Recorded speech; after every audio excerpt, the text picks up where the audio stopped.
Olá pessoal, tudo bem? Eu sou a Carmen do blog Que Vida do Mundo e dessa vez eu venho fazer mais um vídeo temático. Dessa vez eu vou falar de um dos temas que eu adoro, um dos vídeos que eu mais gosto de gravar aqui, que é sobre a recusa. Sim, eu sou desobediente, eu gosto de gente desobediente, mas é uma pessoa desobediente, mas com consistência, algo assim meio que desobediência civil. Na verdade, a ideia da recusa é mais ampla, eu tô brincando, não é bem desobediência. A questão da recusa é personagem que se recusa, resiste, né? A resistência é uma forma de recusa, se recusa a fazer algo que qualquer outra pessoa no lugar dela, qualquer outra pessoa não, mas talvez a grande maioria das pessoas no lugar dela faria. Então, é uma pessoa que não é Maria vai com as outras, é uma que não segue a manada. E normalmente quem faz isso faz com propósitos muito bem estabelecidos, argumenta de uma maneira muito convincente, é por isso que eu gosto dessa consistência, é uma desobediência com consistência, é uma recusa. Para começar, já que eu falei de manada, o rinoceronte. Manada de rinoceronte. Eu já fiz um vídeo sobre essa peça de teatro aqui do Ionesco. Eu vou deixar aqui e lá eu comento bem, mas o que ele trata aqui é o teatro do absurdo. E aqui é a questão que surgem rinocerontes e todo mundo começa a virar rinoceronte, né? Passa um rinoceronte, passa outro, aos poucos as pessoas vão virando rinoceronte. O que é interessante, as pessoas querem virar rinoceronte, então é voluntariamente rinoceronte elas se tornam. Elas se sentem seduzidas pela manada. Todo mundo está fazendo, então eu vou fazer também. Este livro, combinado com aquele discurso da servidão voluntária, dá uma boa reflexão. Eu já fiz um vídeo sobre o discurso da servidão voluntária, e lá naquele eu cito esse também. Vejam esses dois vídeos, quem gostar desse tema, acho que dá uma boa discussão. Voltando aqui ao rinoceronte, isso foi publicado depois da Segunda Guerra Mundial, ele estava criticando, muito provavelmente, a adesão dos nazistas ao partido nazista, né? Aqueles nazistas enrustidos, aqueles que começaram a fazer o que todo mundo fazia, sem reflexão. Mas eu estou falando de recusa, certo? Aqui tem um personagem que recusa. No fim, né, só sobra ele, coitado. No fim ele fala, é preciso resistir, não vou virar rinoceronte, não vou. E ele resiste. E todo mundo foi. Então, se ele fosse como a maioria, ele se tornaria rinoceronte também, seguiria a manada. Se todos caíssem no poço, ele cairia no poço. Mas ele resistiu. Tá vendo por que a resistência com consistência é algo legal? Eu gosto bastante. Antígona do Sófocles. Essa é uma das minhas peças favoritas do teatro clássico, do teatro grego. Talvez seja a minha favorita. Eu já falei da Antígona aqui. A Antígona é do clã ali do Édipo, né? Filha do Édipo e da Jocasta. Depois que os irmãos dela se matam mutuamente, episódio que é contado em Os Sete contra Tebas, outra peça de teatro que eu já citei aqui também. A Antígona volta a Tebas, né? Depois que um irmão matou o outro, eles dividiam o reino, um foi ganancioso, quis ficar correndo para sempre, travou guerra com o outro e eles se mataram. Aí quem assumiu o trono? Creonte, o tio. E ele assumiu o trono e publicou um édito promulgando que os que fossem considerados traidores da pátria não seriam sepultados. Então um dos irmãos dela foi sepultado. O outro ficou lá a ser comido pelos abutres. Chega a Antígona e não se conforma com essa situação. Ela quer porque quer enterrar o irmão. Só que se ela enterrar o irmão, ela está indo contra as ordens do rei, né, o Creonte. E a irmã dela, Ismênia, até fala, a gente não pode ir contra as leis do rei e tal.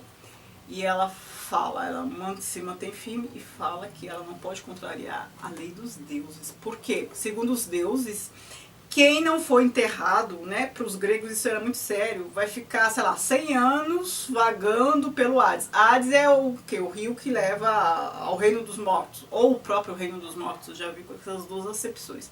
A gente tem que entender que aqui não existe inferno, o inferno é a construção cristã. A gente está aqui no período da Antiguidade Clássica, então o pior dos mundos é o mundo dos mortos. E uma pessoa fica penando, né? Uma alma penada. O morto que não é enterrado, ele fica condenado a ficar 100 anos vagando como uma alma penada, e ela não queria isso pro irmão dela. E ela resiste, e ela vai enterrar o irmão com as próprias mãos até que ela é pega, e ela faz um discurso. Né? O Creonte pergunta, né, como ela ousou desacatá-lo e tal, e ela fala, né, da lei dos deuses. E o segundo discurso, né, o segundo argumento que eu acho o máximo, é que ela fala que ele, como um cidadão de Tebas, ele tem que ser enterrado. Então não é porque é irmão, não é por um interesse particular, é porque ele é um cidadão, ela joga pro coletivo. E aí ela paga o preço, né? É um caso de desobediência civil. E ela faz o que a maioria no lugar dela não faria. A própria irmã, a outra irmã Ismênia, queria deixar lá, né? Como deixou o irmão lá ser comido pelos abutres, e a Antígona não. Foi até o fim, com argumento, com consistência, com propósito. Amo isso. Os 12 Contos Peregrinos, do Gabriel Garcia Marques. Aqui eu estou me referindo a um conto específico que eu já citei ele num dos vídeos sobre loucura. Aqui é a história de uma mulher que foi visitar os parentes, acho que lá na Espanha, foi em outra cidade, e ela estava voltando para casa porque ela e o marido, acho que animavam, organizavam festas. E ela estava com pressa para voltar para casa porque tinha um compromisso desse. Aí o carro tem um problema. E ela pede ajuda, quer usar o telefone, e de repente ela se vê no meio lá de uma muvuca, e até que ela é conduzida a um hospício. Ela fala que quer usar o telefone, e eles levam ela lá para um manicômio, e ela é trancafiada lá como louca, e qualquer coisa que ela tenta fazer é usado contra ela, né? Aquela situação de hospício, né? Se abrir a boca, vai reafirmar a sua condição de louco. Se a pessoa agir com agressividade, é porque é louco mesmo. Aí injetam medicação e tudo mais. Ela se viu nessa condição. E ela tentando avisar o marido, ela fica tentando por muito tempo. O marido fica desesperado, acaba depois desconfiando que ela fugiu com outro, alguma coisa assim. E ela tenta. Depois ela acabou tendo que se rebaixar uma condição lá para conseguir usar o telefone. Liga pro marido, ele não acredita nela. E ela continua lá. A decepção foi tão grande, ela continua lá. Depois, não lembro mais o que aconteceu, que o marido vai lá. Ele acredita, vai lá e tenta levá-la para casa. E ela já tá toda afetada com tanta medicação, né? Não tá louca, mas tá afetada. E ela se recusa a voltar com ele.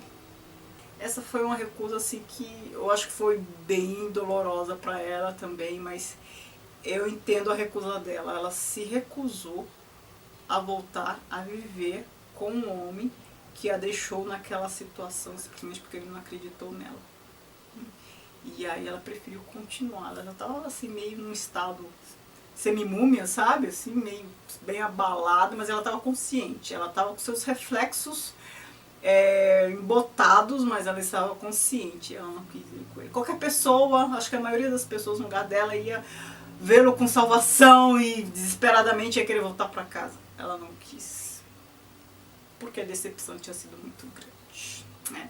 Vocês percebem porque eu gosto desse tema? Eu acho que é um tema apaixonante, faz a gente refletir, certo? Então essas são as minhas 3 sugestões sobre esse tema. Recusa no sentido de resistência, nesse sentido de não fazer o que a maioria faria, mas não fazer não como um rebelde sem causa, não fazer porque tem uma reflexão por trás, tem uma moral por trás, né? Então é uma desobediência com consciência, é uma resistência com consciência, certo? Se vocês conhecem mais livros que tratem desse tema, eu acho que eu já fiz 2 vídeos, esse é o 3º, eu já tenho acho que outros ali para citar num próximo vídeo, mas assim, eu sempre gosto que vocês me sugiram coisas, se vocês tiverem mais, podem sugerir.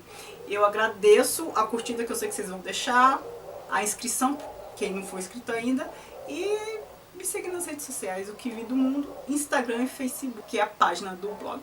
Beijos, obrigada. Tchau, tchau.